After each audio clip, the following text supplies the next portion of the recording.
Welcome to the Human Capital Innovations Podcast.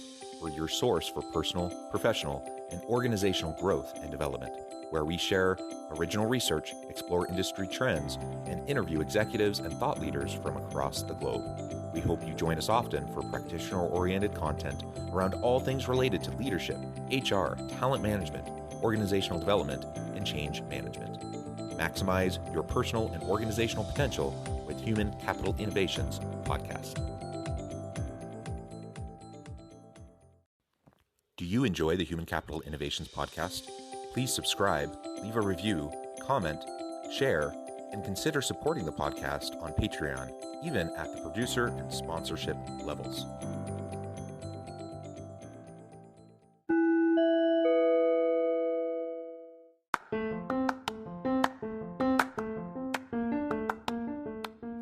Welcome to the Human Capital Innovations Podcast.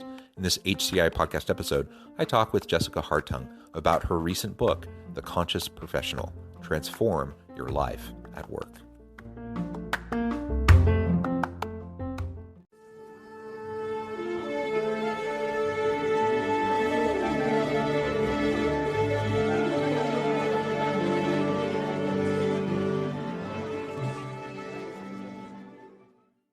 Jessica Hartung, welcome to the Human Capital Innovations Podcast.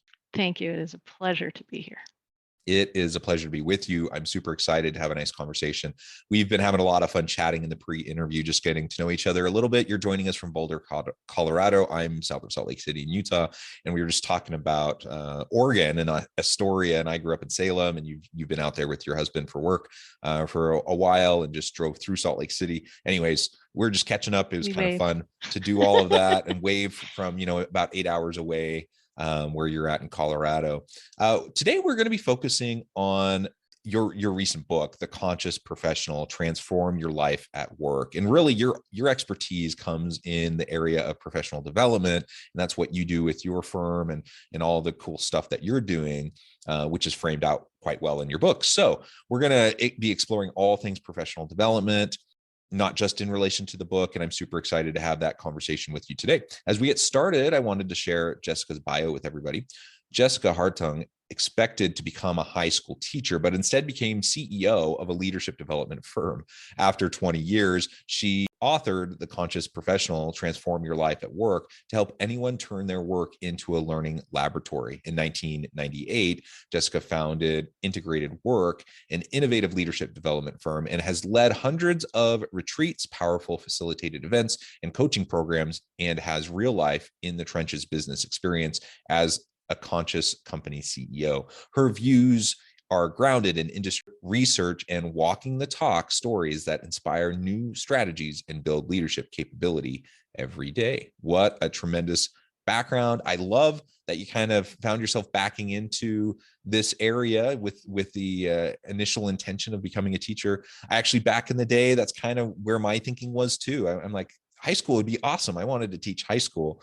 And then I was going to be a high school sociology teacher. Yes. Oh, yeah. And my PhD's in sociology. So there you go. Like we have all these connection points. So I thought about high school, and then I'm like, public school teachers, I love them. They don't make very much money, and I'm not sure I can have the lifestyle for my family that I want. So I ended up continuing along the path of education and teaching, just doing, training and development work within organizations, and then becoming a university professor and teaching in that setting. And like I said, I'm a sociology PhD, ended up in a business school teaching organizational development, organizational leadership, and those types of things. Sounds like we have a lot in common in that regard. It is. I'm laughing because my transition between I'm going down the path of an educator, I'm getting my, in college, getting my teaching certificate, and I had a conflict with one of my education professors. So this is a person who's been in the field for a long time. He is nearing retirement, and he is telling us things that don't seem to me to be what you should and what we needed. And so I can talk to him about that. He asked me not to come back to class. He said, you can take the tests, but don't come back to class. So I got a job at a startup, and they're telemarketing. And I learned my way forward from there. And that's how I ended up, eventually coming back to it through the leadership development, knowing how people can actually lift themselves up by learning where they are. I had to, and it changed everything. Yeah, and sorry that you had that experience. That's not how university professors should act. And you should be secure enough to allow. I mean, I want to foster an environment where students will challenge me and A challenge the lot has thinking in the room. changed in Yeah, 20 years, 30 years. A lot is different. And it's been characteristic of this whole journey. yeah. As conscious professionals, 25 years ago, when we said this is how we'd like to play, they said you're doing it wrong. Hmm, hmm. I have direct and personal experience. We're going to incorporate emotions. This is really not just professional development, it's also personal development. No, you're doing it wrong. Mm. So I've received a lot of feedback like that. And I'm fortunate that I have a little bit of a defiance of that. Yeah, really? That's what you think? Well, let's just see. Why don't we experiment? And Yeah. that's where I think really that defiance, that has a little energy that's related to what's coming at you. If as long as you turn that back to say, okay, where was I focusing again? Let me get back on track with what I believe and what my inner wisdom is saying, then those other folks who are saying that's not the right way, you can learn to mitigate that because they don't have your vision. Yeah. Yeah. And just because it worked, for your professor back then, doesn't mean that's how the world's going to be in the future. Right. And so we need Right. visionaries. We need people to challenge the status quo. And frankly, I don't know this, but I wouldn't be at all surprised if there was some gendered stuff going on there that you I wouldn't be experienced. surprised either. And Yeah. I think Which, it's certainly been a characteristic of, how I approached having children and having a business and all that. Of course, it's gendered too. I think I have a bias towards seeing things holistically, and that comes from, all of me, you know, including the gender. yeah, for sure. So with that as a background, why don't you launch us into why you wrote the book and what you mean by the conscious professional? Yeah, I would be delighted to. I think that the time that I wrote this was about 20 years in. And I had been trying to write it for a while because what I've noticed is I have these one on one coaching conversations with people. And I was working with folks over many years. So watching them from the, first couple of jobs that they'd had into, senior director positions in government, nonprofits, corporations, and then moving into the C suite. And so watching that progression over people's whole careers, I really had a sense of how the conscious companies could support that. But most people don't work in a company where they're getting that kind of mentorship.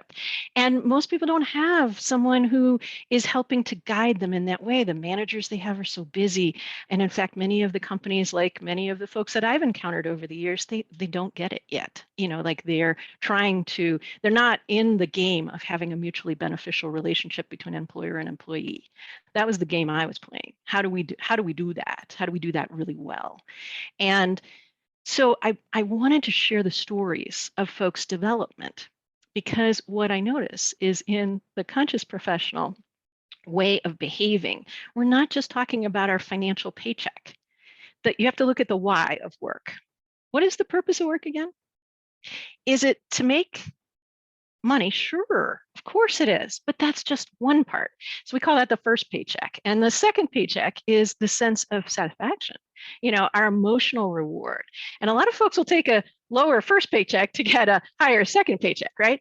But what we haven't been talking about is our third paycheck. And the third paycheck is the skills and development that you build over time, and they stay with you forever. But most folks aren't orienting to this. So they're starting in this job and they're like, my manager doesn't know what they're doing. They don't spend time with me. My coworkers, this, all these things about what's going on around them.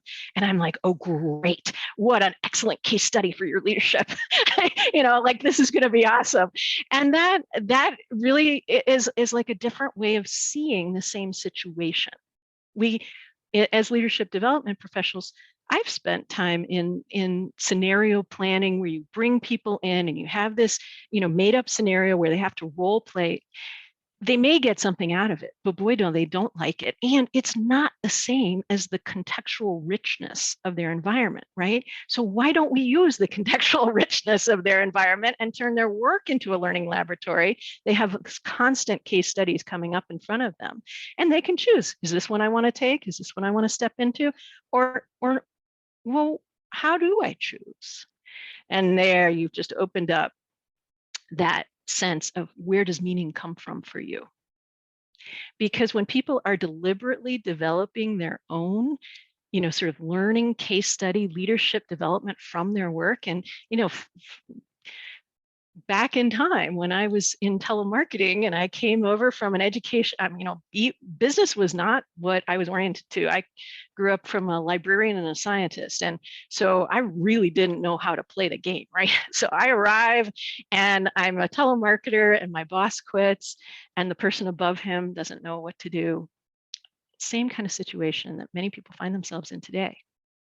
They are in a position where they're actually going to need to learn and grow themselves and think about what they need to close the gaps and build their own leadership development, whether their manager or their organization is supporting that or not.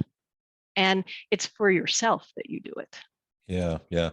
You just laid out some really important points there. And I like the focus on the 3 paychecks.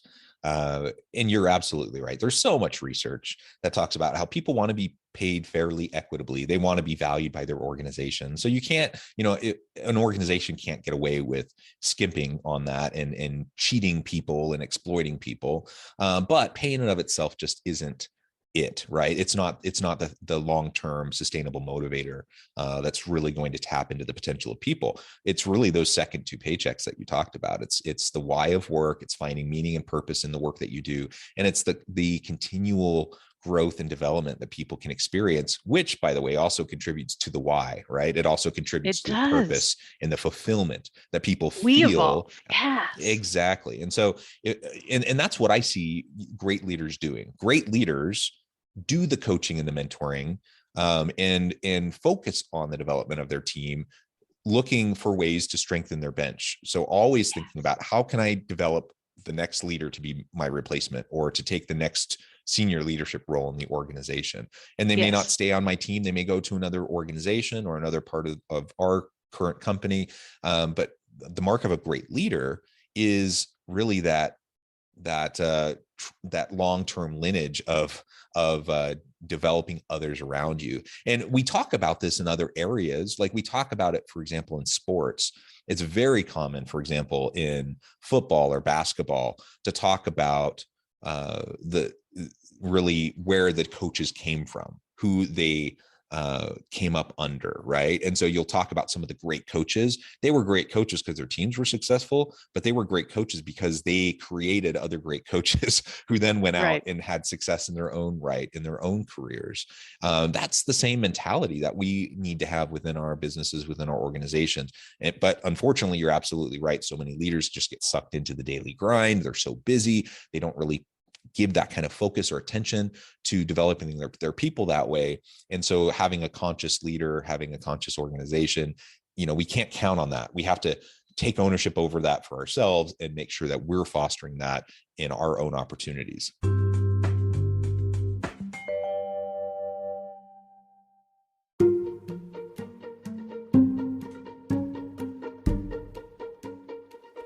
Welcome to the Human Capital Innovations Academy. Courses, micro-credentials, and certificates to upskill and reskill for the future of work.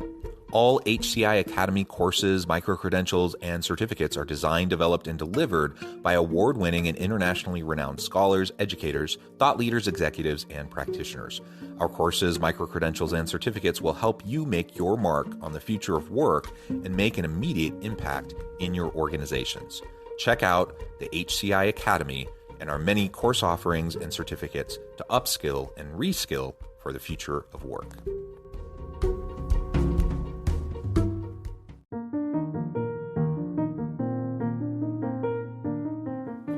Check out our new weekly LinkedIn newsletter, Alchemizing Human Capital, exploring industry trends via original research and interviews with executives and thought leaders from across the globe. We look forward to having you join us.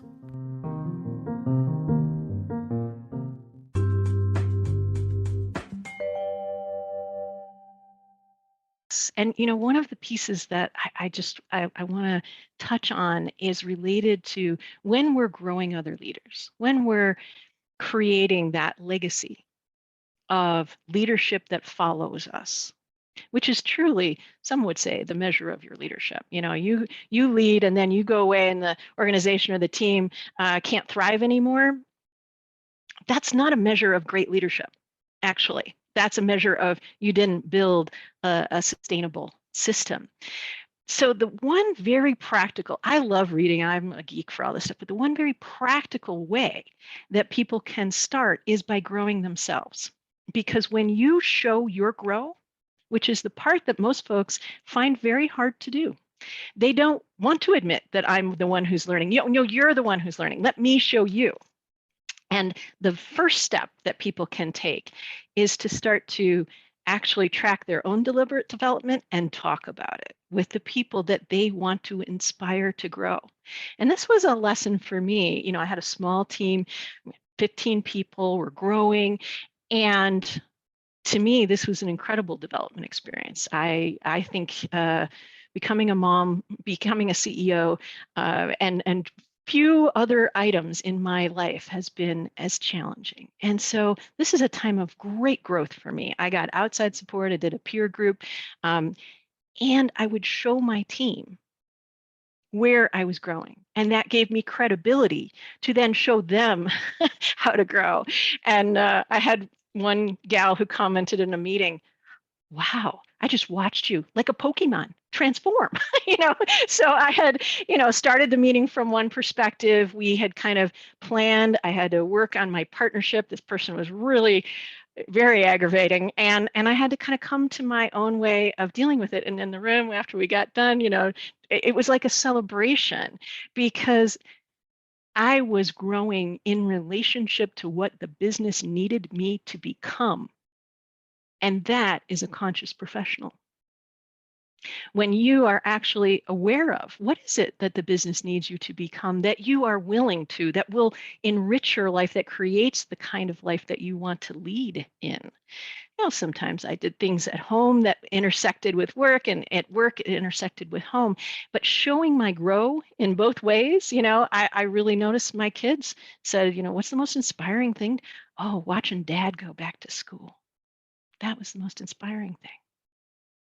So our ability to grow ourselves is an undertapped resource in our quest to develop those leaders around us.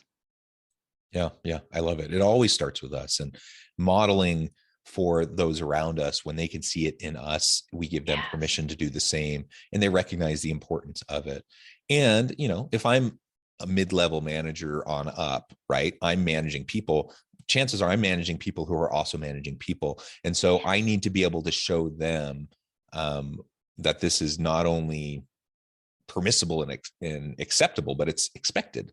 Continuous learning, development, and growth is what we all need to be doing. I show that to them. They then show that to their team. It creates a dynamic culture of lifelong learning and a growth mindset within your business, which is what we want. If we want innovation and creativity and, efficiencies, productivity, all the good things that organizations say they want and they need. So I'm curious if you could outline for us, when you're coaching and working with various executives or in various consulting engagements, what are some of the types of things that you encourage people to do in terms of getting that real-time learning? Clearly, the kind of real life in the trenches, real-time case studies and work experience, you've already kind of mentioned that, and that's super important. And taking the time to reflect on what you're experiencing and unpacking all of that so you can really learn everything there is to learn from those experiences.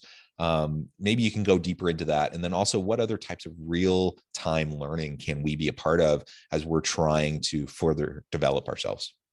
Excellent. Oh, you're queuing me up for some great questions. Thank you. What I really notice about the growth in the workplace is that unless there is a direction, where is it headed? We find ourselves just consuming, growing, learning lots of stuff, but it doesn't add up to something, right?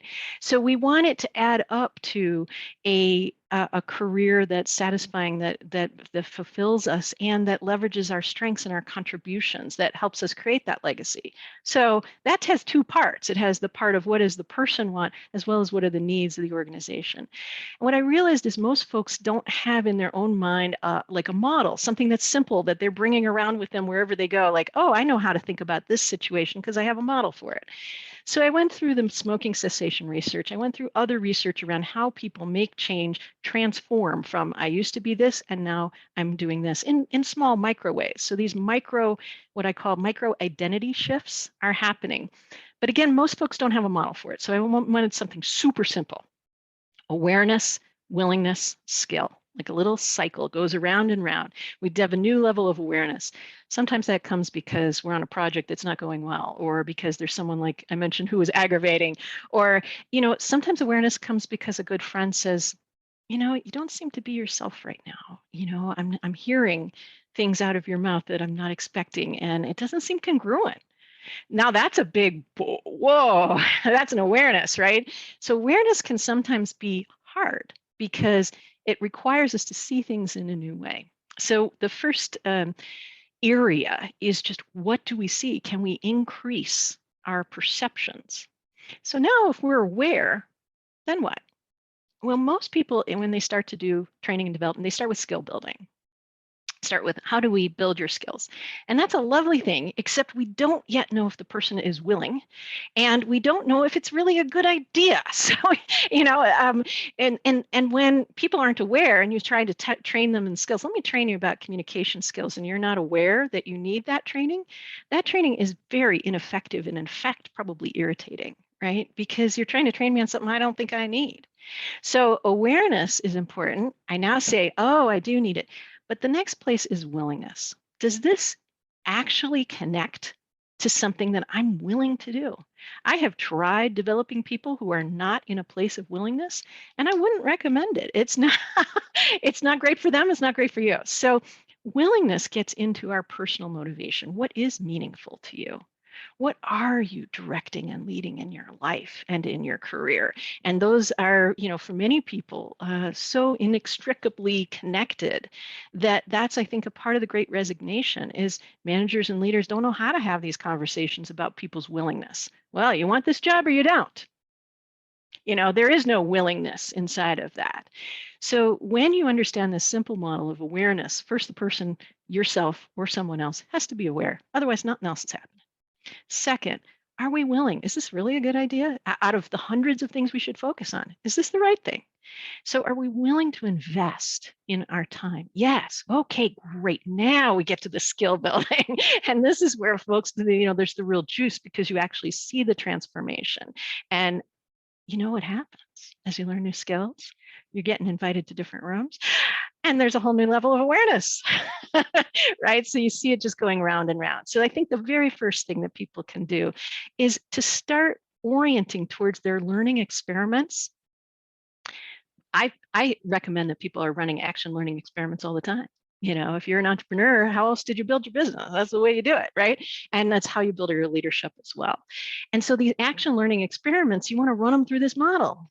Am I aware, willing, building the skill? Oh, now what am I aware of that I wasn't before?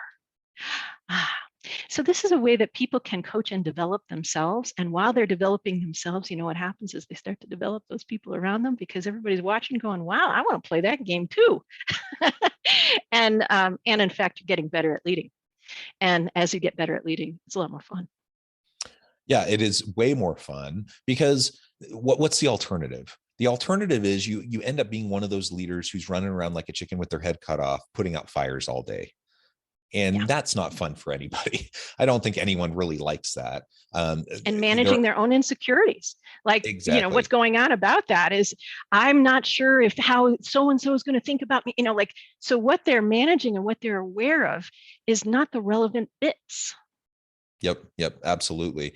So again, it all comes back to the start of awareness, because unless we have understanding of self and understanding of others and understanding of context, we're all part of these learning experiments, as you talked about it, you know, these what's the term you just used? Yeah, action learning experiment.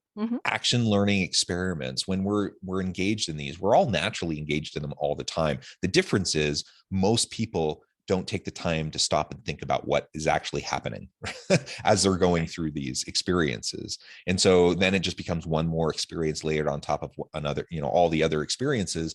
And you're never taking the time to really to dissect it, break it down, and understand what's going on and why. I call that the growth grazer.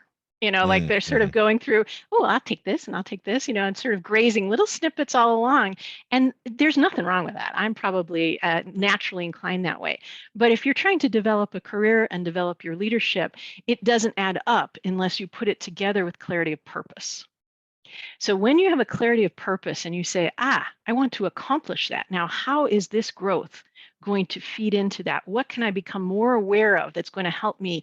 Now that growth grazing tendency just makes you a powerhouse of learning, right?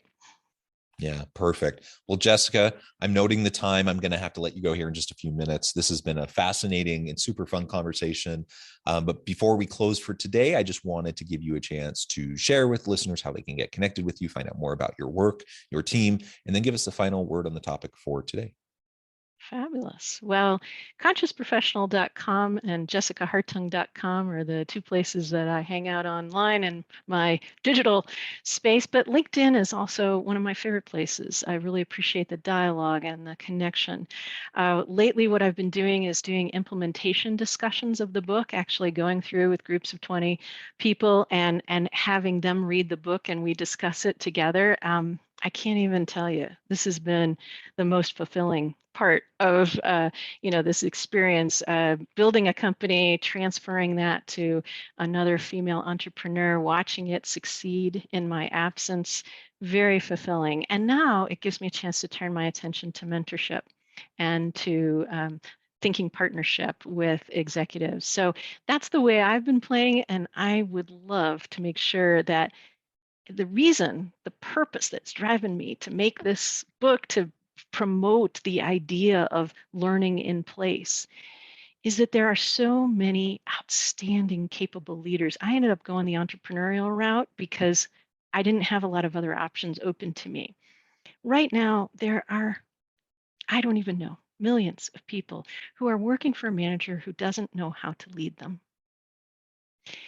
And what I want to do is give people the tools so they can lead themselves, have fulfilling work experiences regardless of the kind of company they work for.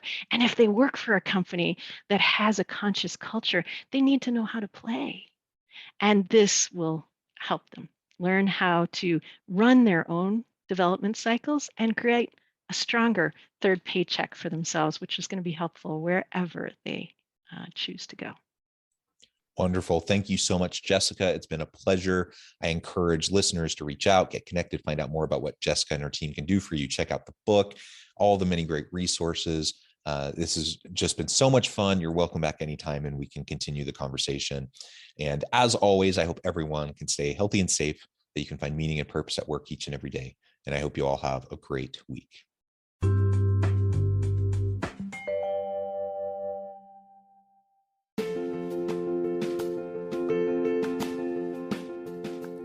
Bluer Than Indigo Leadership, the journey of becoming a truly remarkable leader. Early in my adult life, I learned about an Asian proverb that translates as bluer than indigo. If you think about the color indigo, it is a brilliant, deep, and vibrant blue, what some would call the bluest of blues. To have something that is bluer than indigo is rare and truly remarkable. Contrary to popular myth, there is no one-size-fits-all or cookie-cutter approach to effective leadership. There is no silver bullet, no secret sauce, no go-to model that will solve all of your problems. The truth is, great leaders have all had their unique strengths and flaws, and have all had to discover and then pave their own distinctive path in their life's journey to fulfill their leadership potential. Bluer Than Indigo Leadership will help you discover your own path and explore those ordinary, everyday actions that will help you respond to an uncertain future and produce extraordinary results for individuals, teams, and organizations.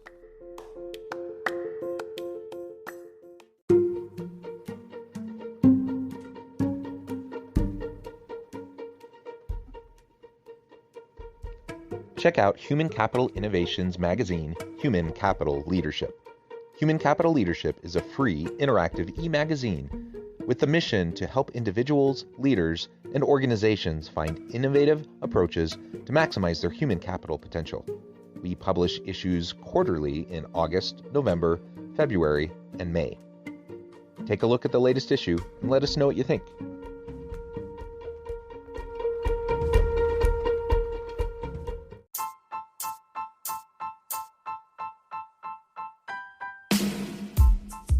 The alchemy of truly remarkable leadership. Ordinary, everyday actions that produce extraordinary results. Consider how the nature of work has shifted over the past 50 years. With increased globalization, rapid technological advancement, and the shift in economic composition, the average job of today looks very different than the average job of 50 years ago. What will the jobs and organizations of tomorrow look like? Moreover, what does this all mean for organizational leaders? What are the core competencies and capabilities of organizations and their leadership that are prepared for continued disruption and geopolitical and socioeconomic shifts? Regardless of what the future holds, increasingly, leaders need to be socially minded, data-driven, decisive, champions of talent, and disruptors of the traditional notions of leadership, teams, organizations, and work. The alchemy of truly remarkable leadership will help you to explore your own leadership competencies and capabilities and consider ways to apply and implement them into your workplace and personal life.